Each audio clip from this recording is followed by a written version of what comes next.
names as yet, but we will get it as we go along. Good evening, Dr. Asha. Good evening, Jason, and thank you so much for having me this evening. Hi, thank you very much. So if you're from the swimming community, you may know Dr. Asha Pemberton, mom of Zara and Isis Gaskin. She is a swim mom-ish, together. Not ish, full-on swim mom, old-time swimmer, back in the day. It's not swimming alone, they do. That's true. Triathlete swimmer mom, an ex-swimmer myself. A sports mom, right? Yes, I like that too. Sports mom, and in her professional capacity, she is a pediatrician specializing in adolescent health, and she is an adolescent medicine specialist. I got that right, kinda? You got that correct. So adolescent medicine is basically a subspecialty of pediatrics, which is not as developed in Trinidad or the region as we would like, but I'm working hard. So the same way you would have a pediatric cardiologist who specializes in diseases of the heart, nephrologist, kidney, adolescent medicine really places focus on that developmental stage between childhood and adulthood, and that's what I do. So why? I chose that specialty. I think, honestly, during my residency all of those years ago, I recognized that we did a really good job of taking care of adolescent physical illness, so the asthma, the seizures, what have you, and we didn't pay enough attention to their psychosocial, developmental, and mental health concerns. So I did some research and I realized that, oh, there's a specialty exists and it has existed for a long time around the world. We just didn't have it in, train here. Because I think what, us as parents, coaches, in our entire sporting community and a larger community, we don't recognize that adolescence is a developmental stage between childhood and adulthood. Adolescence begins with the onset of puberty. And so as we know, healthy, normal 10-year-olds or 9-year-olds can start puberty. So the lower end of adolescence really starts, basically in late childhood. It's not just the teen years, it starts in late childhood. And the upper end of adolescence ideally is when a young adult is emancipated from the parental home, is independent, can make rational decisions for themselves and can manage their lives. And Jason, I'm sure we know some 27, 28-year-olds who haven't done those things. So the upper end of adolescence does not end magically at 18 or 21. I think we all know some 31-year-old adolescents, Jason. Do you know any? They're around, they're out there. Yeah. So basically we have to recognize that their physical changes, their psychological changes, actual structural brain changes, and some of the big ones are social, academic, and of course, sort of life skills related. So it's a fantastic specialty because it's holistic. In my work and colleagues, we take into account all aspects of development of the young person, mental health, of course, and emotional health being large parts of that as well. So when you think pediatrician, right, most people think, well, as I said, little kids, right? Should every teen see you? Every teen should see somebody like me or a pediatrician who has the training, let's be honest. So most modern pediatricians would have had adolescent medicine training through their residency and so forth, and even older ones, to be frank, and people do continuous education. So pediatricians have a grasp for adolescent health and its domains.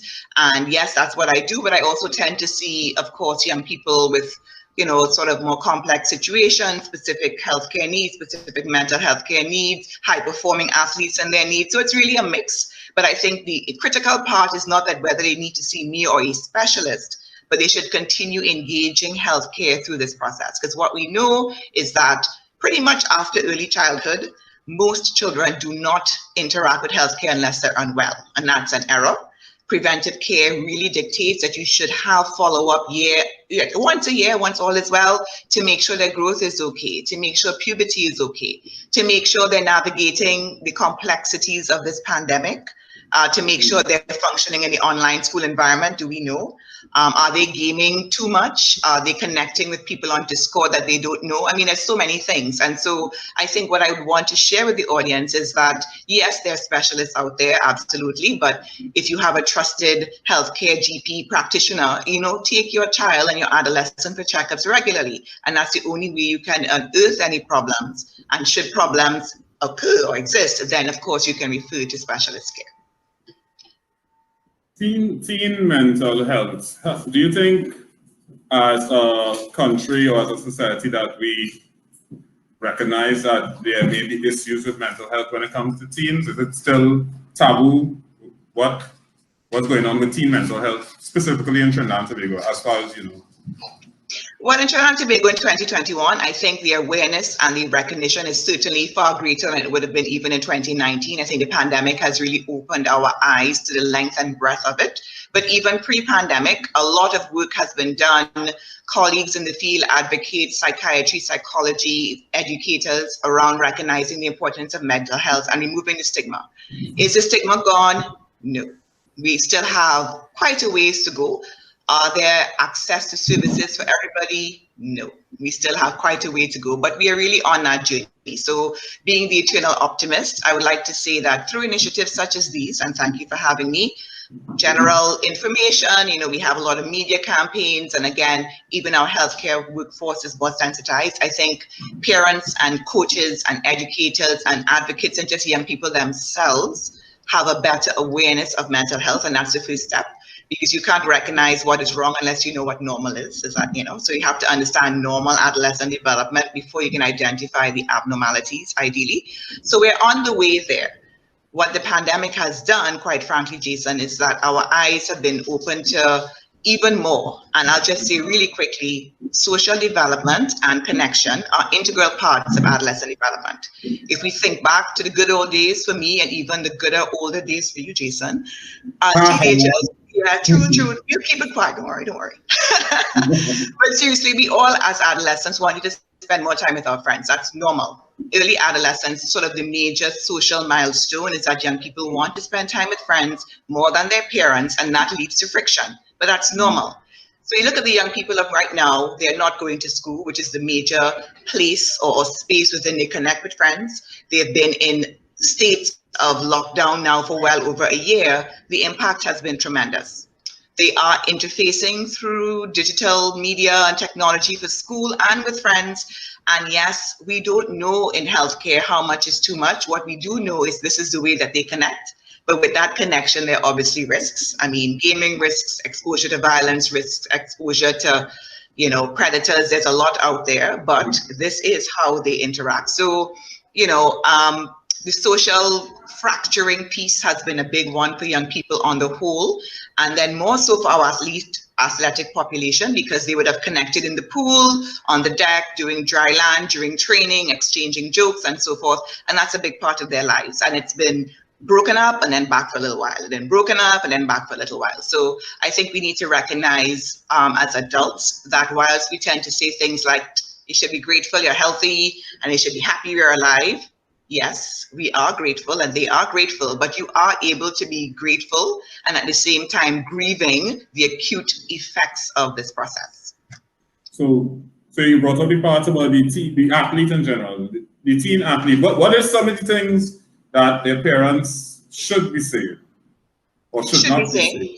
Should be saying, right. So obviously, so we're speaking about swimming, and swimming requires, of course, access to an aquatic environment, which right now we cannot have. But at the same time, we can still work with athletes to develop, one, the mental toughness, as we like to call it, aspect of their resilience, because this is too a challenge, as would be other challenges. See, they're preparing for CC Camp, preparing for the Olympics, preparing for Pan Am Games, whatever.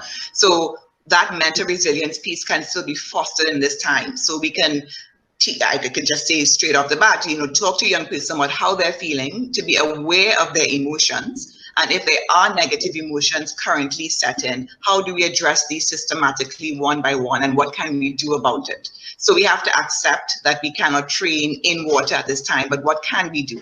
Perhaps we can work on our strength skills using the cords and the bands and the various things, or perhaps we can work on our core. So it's to look at the situation not so much from what can we not do, but what can we work on in this period of time. So that's one, I guess, part of it to be aware of. And then to also sort of think broadly, like what other aspects of my life have I neglected, or what can I work on in this time? So perhaps I need to work on my mindfulness, or perhaps I need to work on my essay writing skills for applying to a college. I mean, the list goes on, but I think it's to see how we can use this time towards sort of holistic and optimal development, and not focus on what we can't do, focus on what we can, accept what we cannot change, and use the time towards sort of the greater good.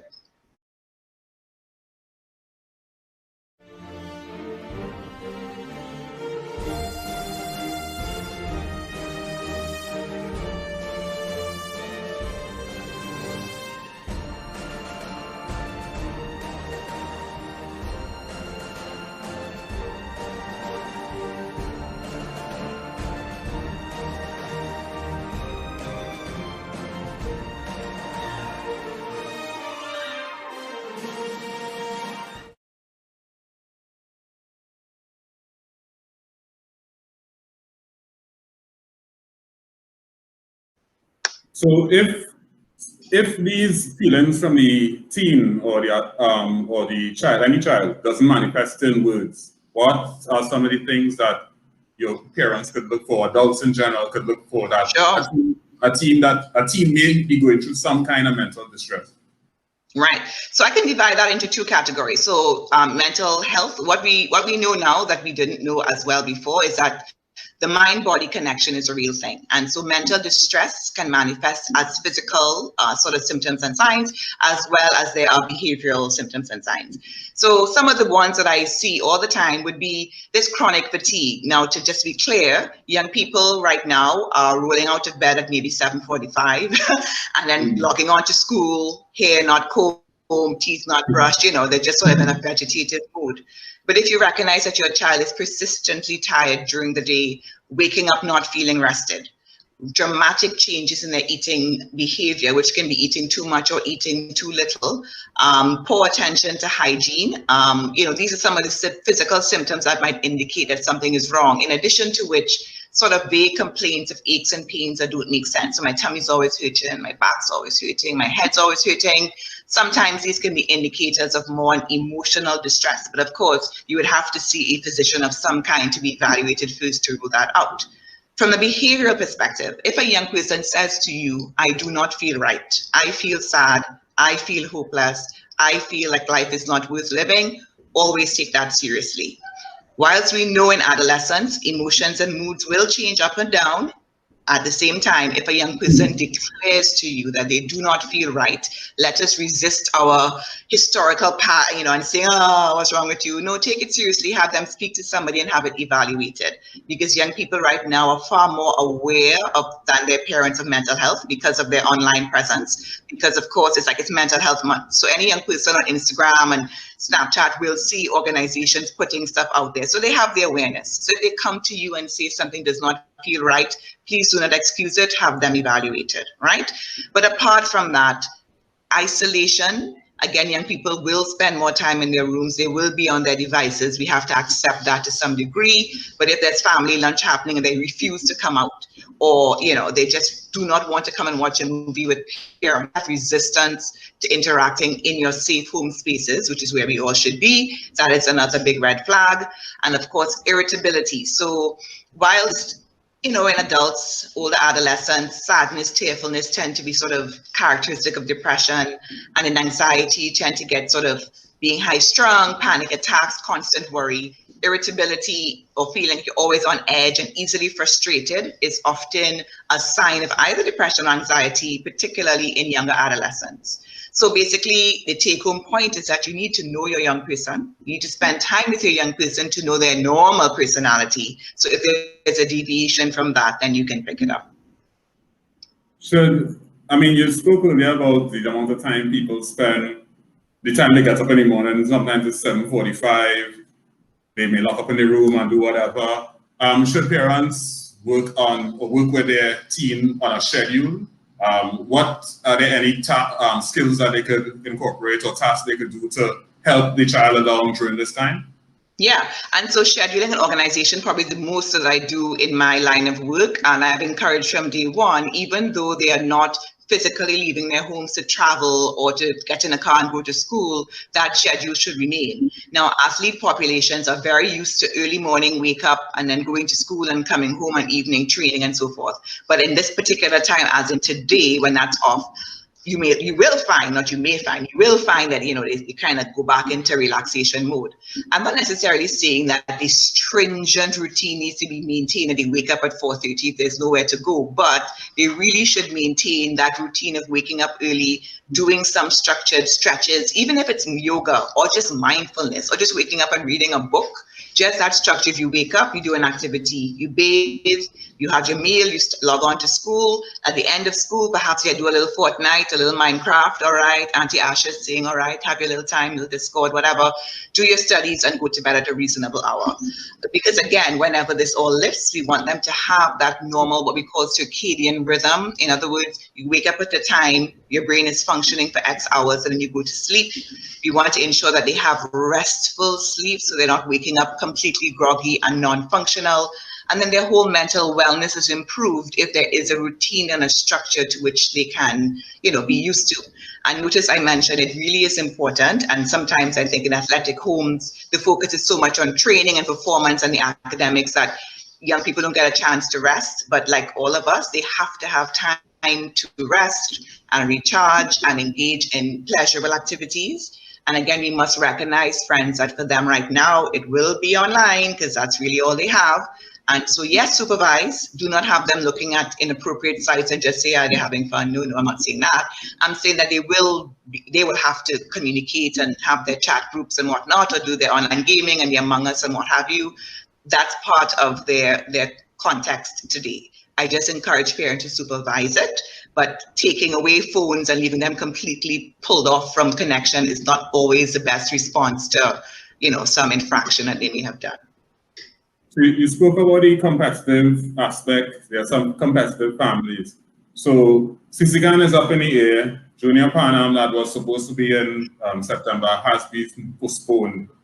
What are the things that coaches and parents should be saying to athletes now?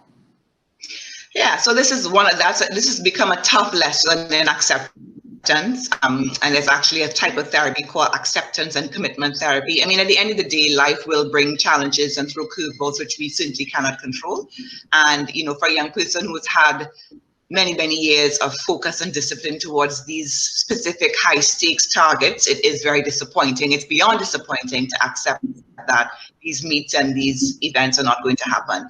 But if that's reality, it is the reality. What we want to emphasize is that fitness, health, performance is not a static phenomenon, it is dynamic. And so even though, say, the meet of August is not going to happen, that does not mean that you curtail all of your training and your development.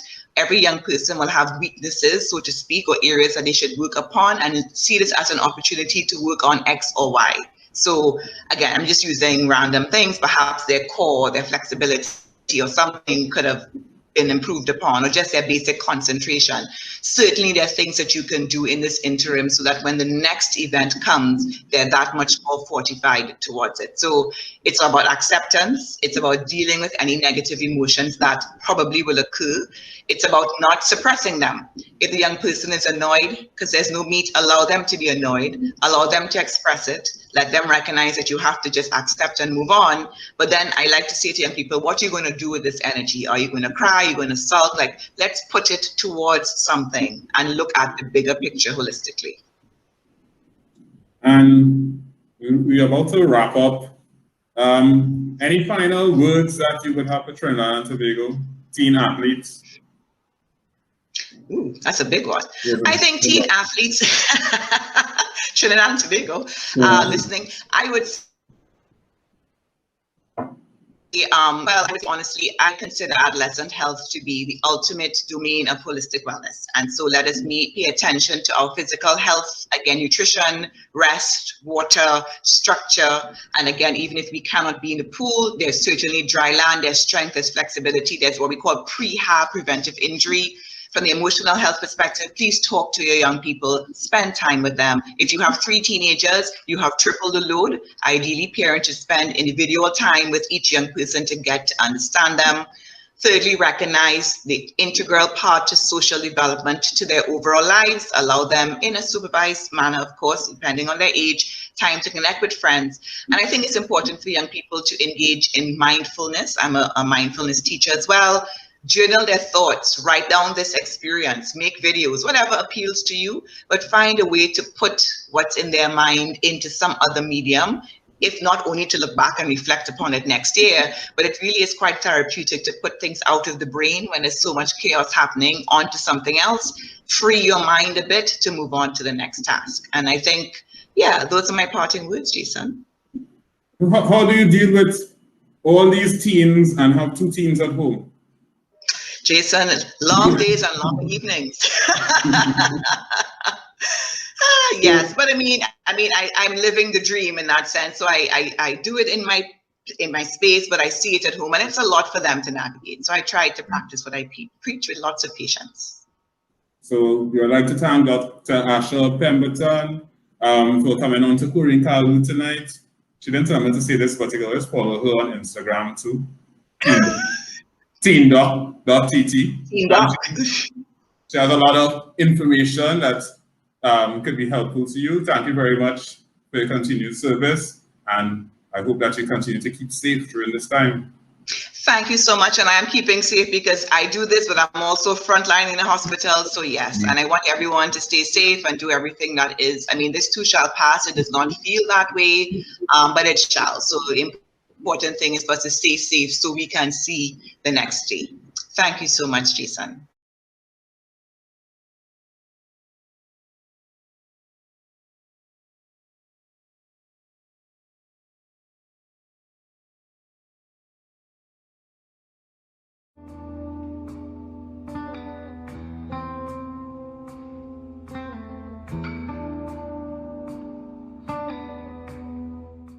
You said, Mrs. Sin said, we could get together, and you said, you believe we have the coaching talent to do it.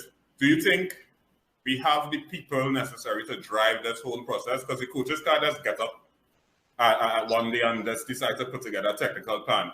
Let me go even more direct. Is Asha as an organization right now capable of driving a process like this? No, not in my opinion. Not currently. Not in their current capacity. I don't know if they even have the. I don't even know if they have the will to do something like that. To be honest. Asha is all of us, eh? I know. I know. I don't think we as a group have the will. Enough of us as a group have the will to get it done. Whether it is the executive or the council, whoever, I think we need to come together more, sit down, probably have a technical coaches meeting, and talk about it, flesh it out, let everybody throw their ideas on the table. We pick up the best pieces of everyone's ideas, create a plan, move forward with it. I think that's a simple starting point for us to move forward with, and I think we'll get extreme success from that. Gary, how do you feel hearing about that? Come here, stingray swimmer boy. I think he's correct to a point, or he's correct because there has to be the will, and again the agendas had to be pure. The agendas had to be pure about the swimmer, and if the agendas are not pure, then you're not going to get coming forth, and that is where I talk about being selfless. It has to be a selfless operation where it's not you, but you have to see the importance of this swimmer being developed to bring the results you're looking for. And that demands a certain amount of elevated thinking then.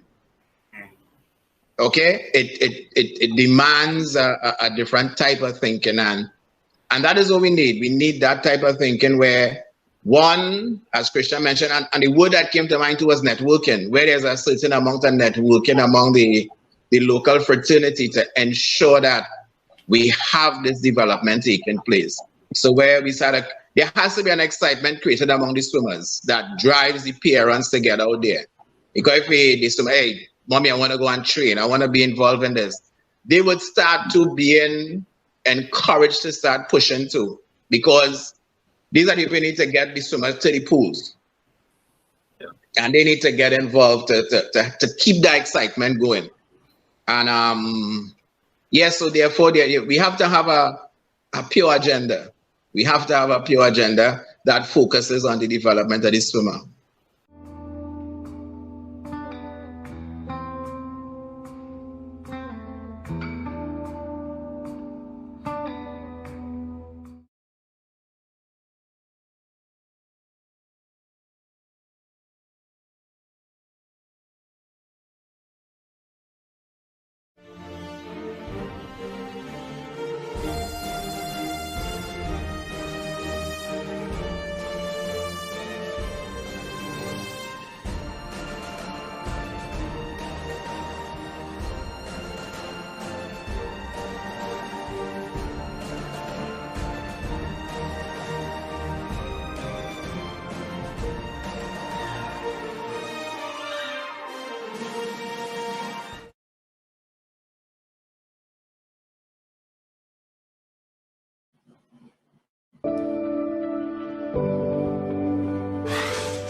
Good evening, Mr. Samlalsingh. Aloha. Yeah, I thought we were going to encounter another adversity here today, but our microphones seem to be working. We seem to be connecting this evening. Yeah, faith shows you went through enough. Sorry? I say faith has it that you went through enough. Yes, sir. So this is Deronn Samlalsingh. So you all will have seen him on Coach's Conscience, giving advice for his opinion on things for coaching. And back in 2016, December, August 2016 precisely, he was involved in a near-fatal accident. Deronn, good evening and happy belated birthday. Birthdays. Birthdays. So Deronn Samlalsingh, his accident actually happened 3 days before his 27th birthday. So we have this in the segment Flashback Freestyles because Deronn actually did represent Trinidad and Tobago. When again? My last game was 2005 Carifta. Yeah, 2005 Carifta. You ever found a way to overcome that swimming adversity? I still always get back to the pool, right? But I mean, swimming is, I tell people, the most difficult sport there is. But I would not be who I am, and I would not have been able to have encountered and overcame what I overcame. I mean, partially because of swimming, right? So, on well, swimming is assisted you, but At that point in time, because if normally when people see Rocky, they might think he just fell off a bike because he had a little bit of scars and thing on his hand, etc. But it was injuries. They had multiple broken limbs in multiple places. It took 11 surgeries or more, I don't know, to work on Rocky. When the accident happened, what were the first thoughts in that moment? All right, firstly, there's something in my room that I don't know if you see my eyes watering. It's not me. I'm not crying. Right? Yeah, but this is my first time speaking about it publicly. So if you see any water in my eyes, there's something in my room. It's not me. Oh, okay.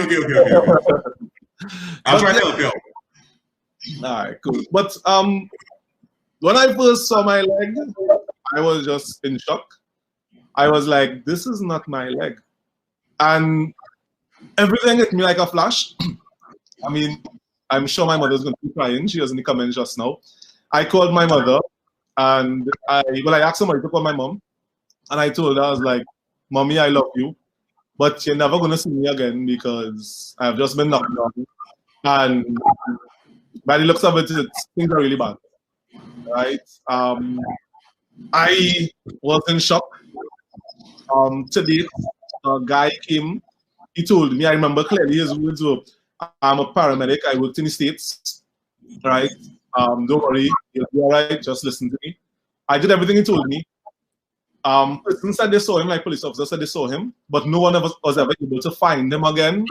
I mean, I spoken to the guy, the paramedic who picked me to carry me to the hospital. Other persons who were there reached out to me. I mean, when they saw posts about me getting better, that guy, he was never able to be contacted. I mean, you hear persons talk about that the angel was there and those kind of things, but I mean, at that moment, that guy possibly saved my life because, I mean, if you ask medical professionals, they are surprised, firstly, that I'm here today, and secondly, that I can do half of the things that I am capable of doing.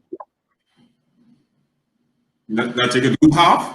No, they are surprised of half things I can do. Right. So, do you recall being, like, when you were admitted into the hospital itself? Apparently, I'm a pretty funny fellow after I got bounced down. I don't want to see that again, but I was making a joke with persons, right? My mom and other persons told me stories. Even the paramedic, I met him in town, and he was like, "Doug, you're real funny. You was making jokes," and we are like, "But this man faking." And I mean, thankfully or unthankfully, I had these scars to show to realize it was a serious situation. By the time we got to the hospital, I remember hearing voices. Like, I don't know, I can open my eyes. I was hearing voices, not voices as in voices, but persons who I know. I was able to make out voices. Right? I got to the hospital and they put me on some drugs and I started hallucinating. So for a couple of days, well, I was hearing these nurses and people saying, "You're in the hospital," but in my mind, I was in the sky. I was playing cricket. I was all over the place, right? And it's only on Friday morning, I remember kind of coming back to consciousness, and I saw nurses station, and I was like, nurses station? And I looked around and I realized, okay, these are doctors and nurses. What am I doing here? And I looked at my leg, and the event that I thought was a nightmare was a reality. And I was really warded in the hospital. I could imagine that through the whole, I mean, you were in the hospital for the first instance for how long? For about 2 months. Yeah. I think it was until August to the end of September. Well, yeah, I think just September, I think they actually let me go home because they trusted my parents. I wasn't supposed to go home. When I went back for therapy, I went home the Friday evening, I believe it was, because, I mean, and I don't know where Jason plans to go with this, so I'll hold off. But no, you can go ahead. You'll come back if it's anything. All right. That time in the hospital, swimming prepared me for that, I believe. I mean, thankfully, growing up, my dad always taught me, hey, you know what? You don't have to always have the best circumstances or the best on your side to get the best outcome out of life, right? And I was there. I was around people who had gunshot wounds, people who may have been through it. And I had to spend nights because visiting, I was in the hospital. I think it was 11 to 1 and 4 to 6. Right. So I used to look forward to those times, right? And at 6 o'clock, the night used to get dead still because I can't go up place. My leg tie up, my hand tie up. I couldn't even get up to bed. I had to be rolled over. And it was a series of events, right? And the fact is that I think somehow prepared me. When all the lovely parents are for you, all the well-wishers, all the excellent coaching you got, when you go up on that block, you there alone, eh? And me being in that hospital was me on the block. I had nobody there. I could say, hey, you know what? At this time, I had to handle that on my own, right? And I mean, thankfully, every time I was visiting hours, I had was there every day. I have other friends who I wouldn't go into mentioning because there's so many. My parents and my wife. I mean, I can't go before. I mean, I always placed a value on a good support system, but through that time, oh my gosh, that's what really helped me through. I personally, I mean, we talk about adversity and people see how strong I am or say that hey, they see it. But when I got knocked down, I wanted that to be the end because I knew myself as a vibrant person, as somebody who could do anything I wanted to do. I still believe that. But anything I wanted to do, I could do. Then I'm looking at myself. They're saying, hey, you might lose your leg. Hey, I am looking at my leg and it's look so frail. I could not raise my leg off the bed. Right? And I was like, do I want to live this shadow of a lifestyle? I'm accustomed to this. Why would I want to settle for this now? Someone saw at the moment when I was knocked down, I was quite ready to go. Quite ready. I lived for a person who I know loved me. I, at the time, did not live for myself. How was in the hospital itself, I mean, you practically had limited mobility. How was that process of having to depend on people for a lot of your every move? That was very difficult. But, I mean, either you conform or you just fail to exist sometimes because I had to be given guards. I was helpless. Right? And, I mean, I really thank the Ward 13 staff at the time of in general, as well as the HU, I think. HU. Right? I mean, some nurses inside, granted, there are some who, I mean, still need some training, but there were them inside of there who, oh my gosh, the system and the world needs more of them because they were selfless. And, I mean, just they say a lot of negatives about the hospital, but there's so much positive inside of there. Don't go and try to experience what I experienced. But there's a lot of positive and persons who actually care inside of there, right? And we often don't give them the credit. They're often not given the resources they need. But the nurses, thank God, I encountered inside of there, they helped get me back to where I am today, thank God. Yeah, so you're digging up the nurses of Ward 13 and HDU. For sure. For we all who don't know, HDU is the stage right before, that's the high dependency unit, that's the stage right before the intensive care unit. So that tells you the gravity of the situation. I want to go into something because I know you were in the high dependency unit, lovely air-conditioned place, and then you went across to Ward 13. How was that transition for you? Well, HDU was kind of cool, you know, because I was hallucinating, so I didn't know what was going on, right? I was supposed to go as a coach on the Goodwill team the following week. The accident happened the last day of our training sessions. And I think it was the week after, I was supposed to head to Suriname, I believe it was, right? With the Goodwill team. And the boys still love coaching. While I was hallucinating, I was busy in Goodwill. I remember you all telling me that I was giving workouts and what you doing? And real correction. I had a time coach and you could not tell me that I was not in Goodwill. So it's funny what the mind fathoms. And then I hadn't seen sunlight for quite some time. And I remember there was a day my dad, thankfully, the nurses showed favor to us. And he was able to get them to carry me for a walk. But with how bad my bones were broken, I couldn't go too far because with the bouncing, it could risk blood clots and bubbles. I can't remember the terms exactly, but it could be fatal. So they were able to carry me right outside to get some sunlight. And I am looking through here, police sitting on my beds, people handcuffed to the beds. And I'm like, please don't ever let me go here. And as fate would have it, guess where I ended up? Right there. And I mean, thankfully, for me to reach there, I had to get better. So it was a sign of favor from the Lord and me getting better. And I stayed there for a couple of weeks. And then I got to go home for a little while. Had to be readmitted again for some more surgeries. Right? Because, I mean, well, you would know it was a whole hand, tibia, ulnar radius. My left shin shattered. My right knee had to be reconstructed. It was an SUV that hit me, so I got some pretty bad damage. But I mean, through it all, I heard them talk a lot about adversity tonight, and people often tell it to be strong.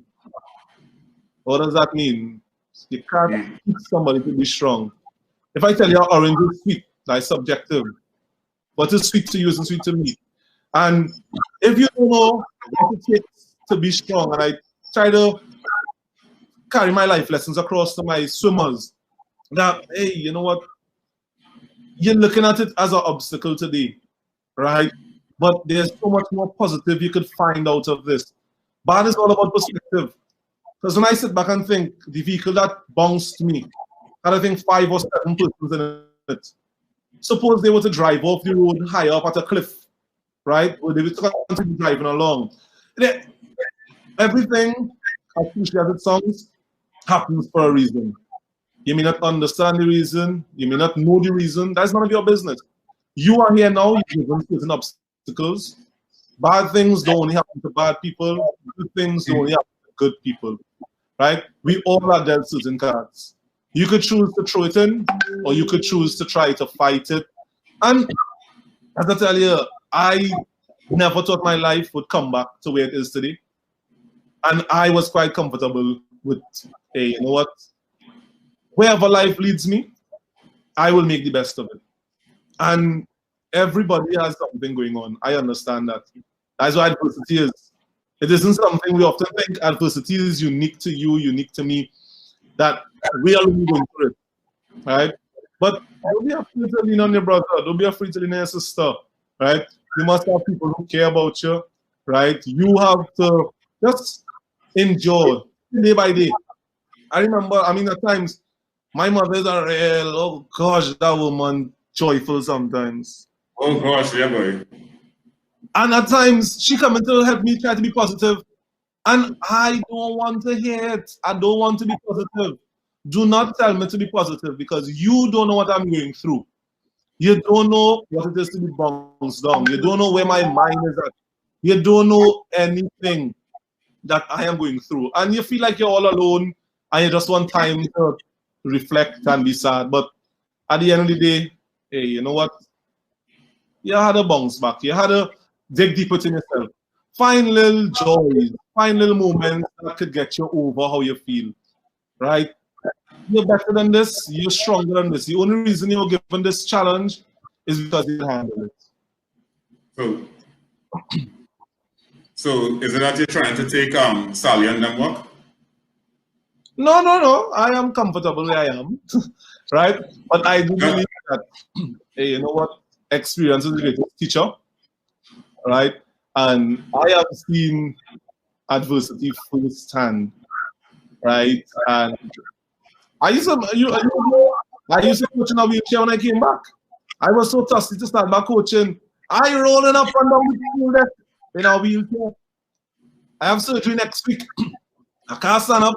I'm a crutches. I mean, I want to take this time as well to thank Dr. Sweelan, because I mean, she was instrumental in me getting a bed in the hospital and me getting back here, right? You had to want it. Nobody could want it for you. Nobody, right? It's all up to you at the end of the day. Don't let anybody tell you that you don't deserve it. I remember, for example, as a swimmer, I used to get, I don't know, I think I was like being the underdog, right? What they say I can't do, because I told me I'd never make it in swimming. I mean, I didn't make it anywhere far, but I remember in fly, down Stingray, I get in the round of applause. And everybody know in swimming, the round of applause is now when they come in first. That's when they're trying to hurry up and encourage you to finish the race. Right? And I told myself, you know what? I go and I fly, if I'm 200 fly, 1500 free, 200 breast, 100 breast, 50. So at the end of the day, all what you let adversity do to you. Adversity is not a life sentence, right? As much as you might want to tell yourself, hey, you know what? This life sentence, I can't get around it. It is not. There's always a way around. You just have to find it. And make fun of it, try to find it. I saw while we were playing the promo, you were watching along in the videos. Yeah. You see the whole rehabilitation process. Do you remember your first day of therapy? Oh my God, I remember the first, the second, the last. My therapist, actually, Kira Noons, I don't think she's at the participant general anymore, but she showed, honestly, everywhere I went, I was shown favor, right? I mean, I couldn't bend my knee, right? You would think that's something I was doing for 26 years, getting up and walking. You would think that, all right, for a couple months, I could get back up and do it. I cold sweat, a ball, a cuss, you name it, I did it, all right? But at the end of the day, I knew where I wanted to be, and I wasn't there, right? I remember at the time I was like, you really want to walk again? Because I mean, we programmed to be pessimistic. We programmed to be within our comfort zone. But I wouldn't have made a very good potato, a vegetable. I wouldn't have made it good. They're just being wrong. I had to get up and get. My therapist, when she first saw me, she was like, well, she didn't show me, but she spoke to my parents. And after they told me, after when I was back on my feet, that she was skeptical because, I mean, I'm about 6'1", 6'2". So the length of my legs fit to my shin to form again and my knees. I'm heavy. So all those factors were playing against me. And she was like, you know what, I can't make any guarantees, but we could work. And I would have to go. I mean, my dad, I couldn't even sit down in a vehicle. So we had to rent a panel van, right? Every day I would be home at 6 o'clock. Neighbors would have to come and help lift me out of the bed. Or a friend, my sister's friend, would come and they'll have to put me onto a stretcher, a gurney, right? A stretcher, one of those stretchers, and roll me onto the stretcher, put me into the van, lie me down because I couldn't sit up, right? I mean, yeah, you have to do what you have to do. Every day from 6 I leave home and I reach home until 2 o'clock because therapy will take about 4 hours with me, right? They took their time with me. Was a lot of work. I mean, I can't thank my parents enough. I mean, they're like on America. You will get to your parents just now. How? Because your mom here, she well preaching in the chat, you know, Auntie Donna. That's what man can talk. Jeez. Oh gosh, we know. How important was faith? Oh, that's our sole existence, huh? Because faith as an F-A-I-T-H, right? Yeah, that's the one we're going with today. All right. Yeah, because the doctor, my mom, the doctor came and was like, I think my dad, he's a very eager person. So he asked the doctor, Doc, you think he'll never be able to run again? The doctor watched him like, let me see if we could get him to survive this week. Then let's see if he could even walk. And I mean, at the end of the day, I would hear some of the diagnosis done on me and some of the predictions about my future. And that made no sense to me. You could not pay me to believe that regardless of how broken my legs were, I don't care how they had to realign and reform. You could not pay me to believe that I would not walk again. I remember from young, my dad would let me envision races. And just, these are the little things that as parents you don't realize your children hold on to. I was there, and only after a couple of years I realized, wait, this is from me when dad would teach me, hey, you're going to overcome this. Envision this beforehand. And I would sit down and envision me walking again, me doing things, me having a life, right? I was never willing to accept science and their predictions. You see, faith, you have to believe it, huh? And people say, easy to say, I will do this and I will do that. I don't believe it, right? So there's a difference between making noise and really speaking with faith and conviction. And belief is where it really is. So I was never doubtful that I would walk again. My tongue cocky, but I knew that I was not willing to accept or settle for that. And there was no negotiations. It had to happen.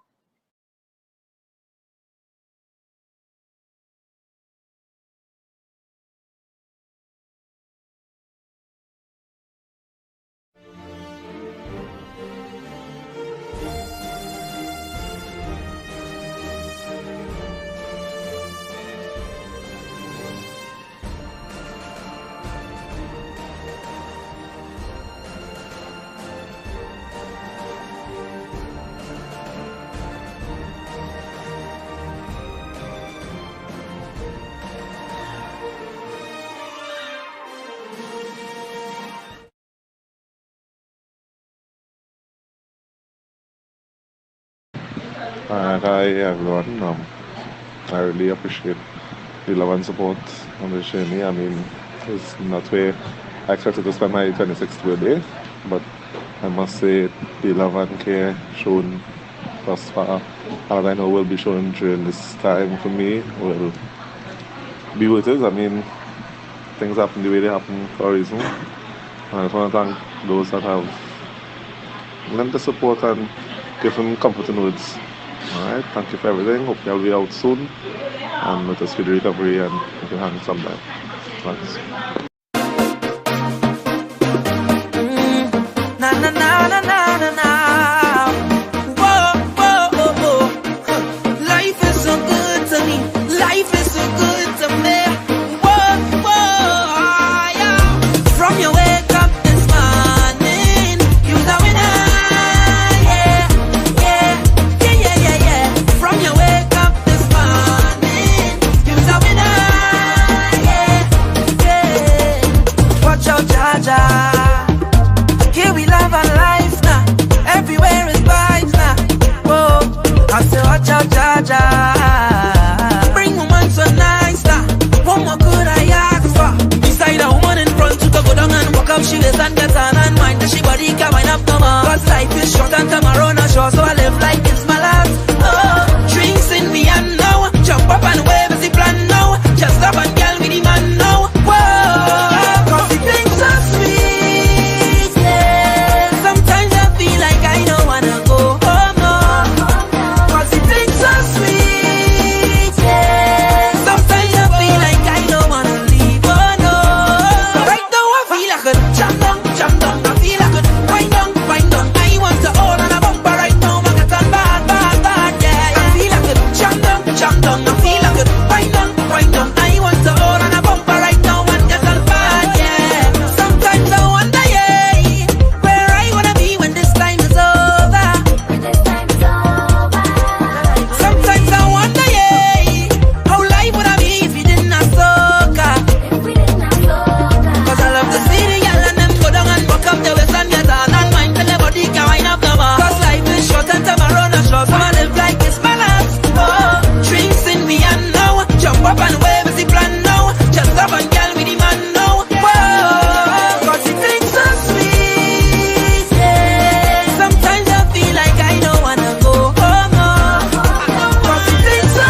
And you spoke about you're going to walk again, so much so that, I mean, you continue to overcome adversity, you went through all your therapy, and you eventually walked up the aisle. Yeah, well, I mean, she's there. I mean, well, luckily she works in Port Spain, so she was there. First, I don't think that make a difference. Yeah, she was there, and she has an active life outside of me getting bounced down, right? And she would be there, tired, no tired. I mean, I have two special mentions of Daffy too. She was doing her thesis at the time, right? And she made sure that she was there doing her thesis, right? But we talking about my wife, and that lady was there. She was there. We were supposed to go on a birthday trip later on in August. My August was well planned, you know. I thought like mine to plan and write my script, and I do believe still that you have to take control, but you have to realize that it's all in the hands of the Lord, right? And she's still around. Lucky me. And a couple of years later, I realized I could have kneeled down enough to pop the question, and yeah. And she said, yeah. Married. We took a little coaxing. Yeah, it looks so from the previous. Yeah. Well, I mean, at the end of the day, I mean, she know how you is when you're sick. So I guess I had to be. If she accepted me at that point, where I was helpless, well, boy, she would love the new me. You love the new you? Honestly, this might sound so stupid, but I don't regret the accident, you know. I know that. Yes, I would. If you ask me if I'd like to get bounced down on the 7th of August 2016, I'll tell you, check somebody else. But at the end of the day, I can't regret it. I have a lot of restrictions. I mean, the doctors say I have surgery to do to rectify, and what they did is a stopgap for now. So I'll have other procedures to come. But at the end of the day, these are my cards. And I don't say this to make anybody feel, hey, you know what, feel a sense of pride and whatever, right? Or get out their hole. But at the end of the day, this was supposed to happen to me, right? I didn't look for it, right? But it happened to me. And I can't sit back and say, wait, you know, I gonna, as Sally said, she lost her job. She didn't sit back and say, wait, I lost my job, I'm not good enough. No. I got knocked down. Things happen, everybody's going through. It have people who have ended up in a car seat, somebody driving to them, and life has ended there. I was blessed enough to have a second chance, right? I was knocked down, but I am thankful I can do I can't do certain things, but I can do more, far more than science that I would have been able to do. So if you're not thankful for your blessings, then you need to find more things to be happy about. You will never find contentment if you don't find it within yourself. You could go searching all over. We have gone way over time, but can you ask your wife if you get some more time? Babe, okay, sometime. I think she's okay with that. The parents. That's all I have to say. Parents. I have pictures of my mom sleeping in the hospital, right?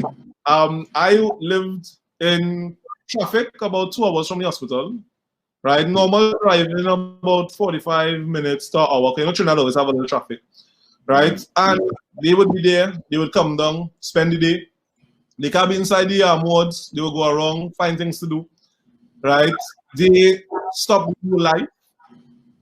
Their whole life, they stop their whole life. Yeah. They are no coming in because they dedicated all their time to nursing me back to health. Because in the hospital, they were there whole day with me. Then when I was lucky enough to come out of the hospital, they had to be there for me 24/7 because I could not do a thing. I could not sit up. I had to get a bed that is automatic and comes up. Right? I couldn't do anything for myself. Right? They had to change around the room to accommodate me, amend certain things. And at the end of the day, what you do, to have some people, it's not like they did it out of duress. They showed me all the love in the world. My father would get up 4:30, 5 o'clock in the morning. He driving down in 2 hours traffic, back up in an hour and a half traffic, there with me 4 hours, sleeping on himself, reading a book. By the end of the day, he knew that, hey, you know what? He wanted to see me get better. He knew that, hey, you know what? As a parent, the love you show is selfless, right? And I can't thank them enough.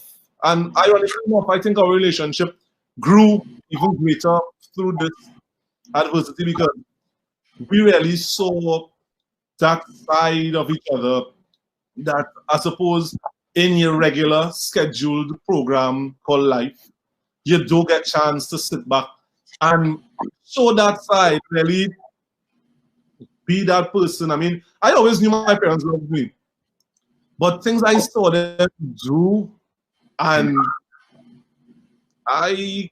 if I ever disrespect them, I deserve the worst because I will never understand my parents, right? But the selflessness they showed was second to none.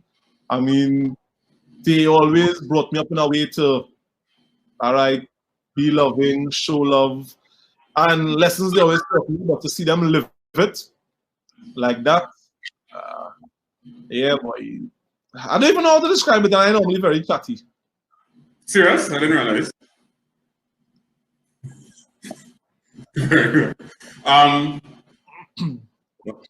So when you talk about the importance of the parent support, you had any disappointments during the journey?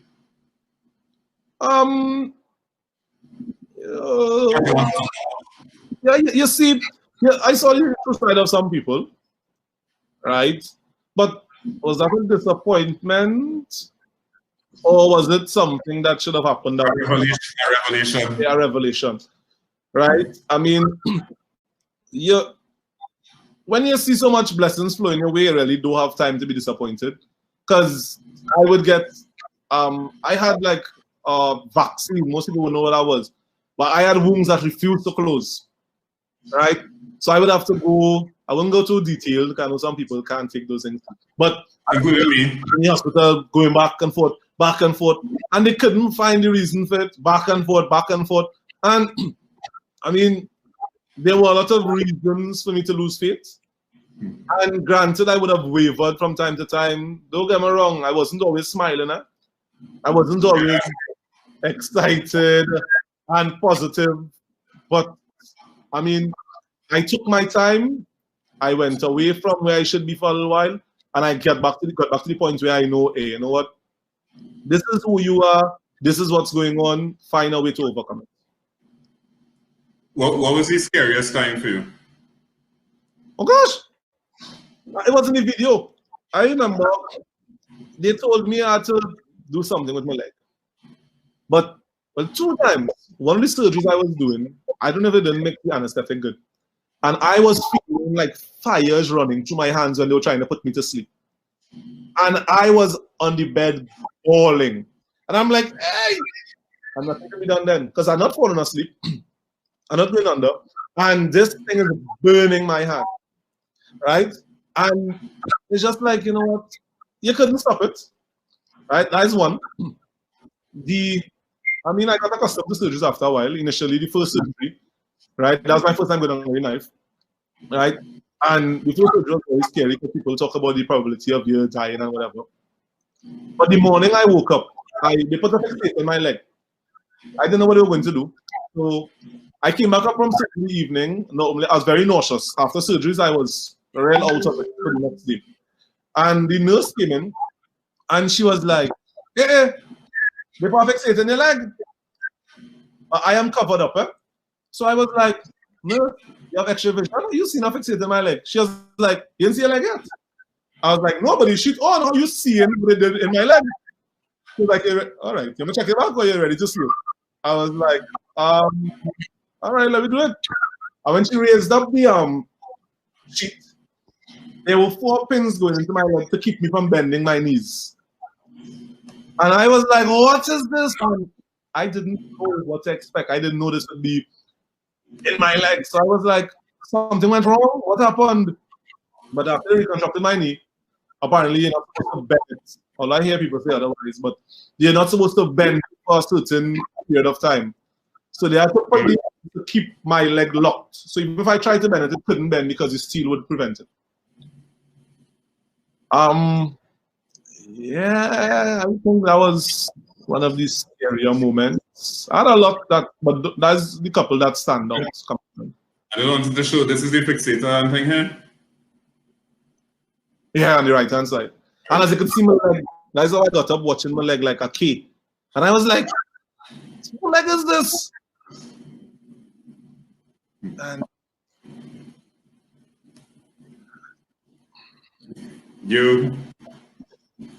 I know, I mean, as you go through the journey, and I know there are some things you're appreciating a lot more. How, I mean, I guess the first time you could make a first step, probably the first time you could bathe for yourself. How important was it to celebrate the small wins as you went along the journey? No, I still celebrate them, you know. I mean, I get back to myself from time to time. Every August 7th, well, there's the 4th one, I would go through the pictures from the hospital, right? And I mean, not to get sad or anything, but just to be thankful. It's an emotional day for me because it could have ended so badly, right? And I mean, I know it would have wrecked a lot of people. I mean, I think I'd have been dead, so I wouldn't know what's going on, right? But it would have wrecked a lot of people, and I realized the things I take for granted. How many of us get up on a morning, take our first steps, and think, hey, you know, God owes me this, or hey, I will walk in the morning, right? I was 26 years old. I was pretty fit. I was there. Good, I could have run from a Ruka to Tong, right? I could have done things, and to have that taken away from me in a split second showed me how valuable. I mean, I can tell you all I want, but unless you truly understand it, because I used to hear it all the time, you go through the little things, but come on, I go worry about my health when I start to reach 40, and then that's how we think.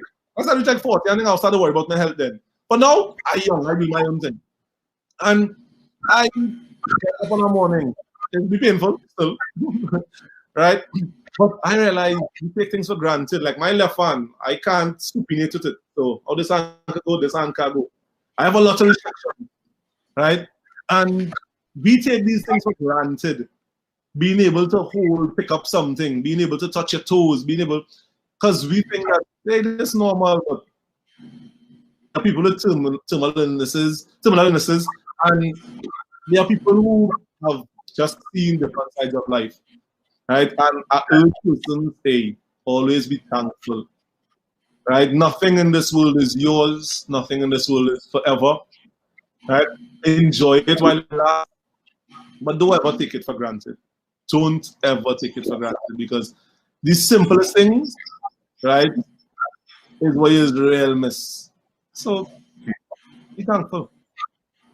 You have anything that we didn't cover that you want to get out there, you want to add? No, I always wanted to tell my story, right? Because I believe there are a lot of persons out there who think they're going through this alone, that nobody knows how they feel, nobody has gone through this than them. Hey, you know what? This isn't worth it, I should quit. But you don't hear about quitters. You don't hear about any quitters. And it's not worth it. Quitting not worth it as crazy as it may sound. Right? The little extra work I'll always ask customers. Let's say they do a good set. I compare to a time they didn't do such a good set. And I ask them, do you feel much work? Do you feel any big difference? Right? Or we had to be able to be resilient. Right? Adversity comes. It is going to come. Life, for one thing, it's certainly going to test you. Your test and my test will be two different types of tests, right? However, the outcome is that you succeed, that you fight on. Your test can be something that people consider simple, but it's something to you, all right? Don't let anybody take your woes for granted. You don't take your woes for granted. I was really impressed when Jason put up the partnership with Shatosta, because a lot of persons out here have mental issues, and especially men. We afraid to discuss, hey, how I feel. You're traumatized about something doesn't sit well. Don't be afraid to talk. Don't be afraid to talk. Right? Tell persons how you feel. Get the help. Right? There's nothing soft about it. Right? This is what controls everything else you do. Right? I mean, I was reading a book. I can't remember which book it was I was reading. And they were talking about coaches in general. And they were asking which coach will get the best out of a swimmer. The strength and conditioning, blah, blah, blah. They went into different coaches. I don't know how true it is, but they said the psychologist is the one who will get the most out of them. Because if you can't get this to control anything else in your life, you would really not function to capacity. Right? I mean, I want to thank you all for listening. Right? I mean, there would be things I would have forgotten. But I mean, I thank God for everybody who played an active role in my recovery when I was down at my lowest. Right? Persons would have seen me. I went from people seeing me, okay, what to you? So now people will ask me, hey, you got a little break up in our set, boy. Hey, look at that cut off. Right? Persons will see me and I will tell them, they'll know me for a couple months, and I'll tell them about my accident, and they wouldn't have realized. I mean, I have real scars, right? I don't really regret. I don't regret where I am, right? I make the most of whatever situation, whatever cards I'm dealt. I am thankful for it, same way. I don't look back and say, God, how you can let this happen to me? Why not me? Why not me? What makes you so special that no adversity must come your way? What makes you so special that everything must be perfect in your life? I personally would never appreciate sunshine if I never had rain. All right, so I could just close with that. Jason, thank you for the opportunity to share my story. All right, I mean, I really hope the reason for me is not to tell people. I don't tell people. If people think whatever happened to me, they could think whatever happened. The reason I did this is because I know there are people out there who think they can't do something, who think something is beyond them, who think, hey, that's the end of the road for me, who thinks whatever, right? The mountain is never too high for you to climb. You might be able to do it any time you want to do it in. Keep trotting on, right? Everything is attainable. Even if it doesn't come out to your perfection, people are always asking to, what percent you had, boy? What at 100%? What is 100? Firstly, I would never 100%, right? Secondly, what is perfection? Is it what you deem it or what the world sees it as? Because I could walk from being somebody who would never walk again. I could swim. I could drive manual. I could function. Don't let them count you out. You are a winner. You should have played the chess to life for them. They might have, well, I certainly broke down with it. Yeah,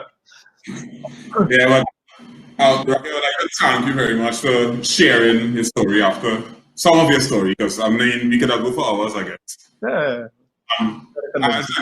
Personally, too, I mean, a lot of times when I was whimpering and thinking all kind of things and complaining about things, I used to always start telling myself, I did not get knocked down by a Fortuna.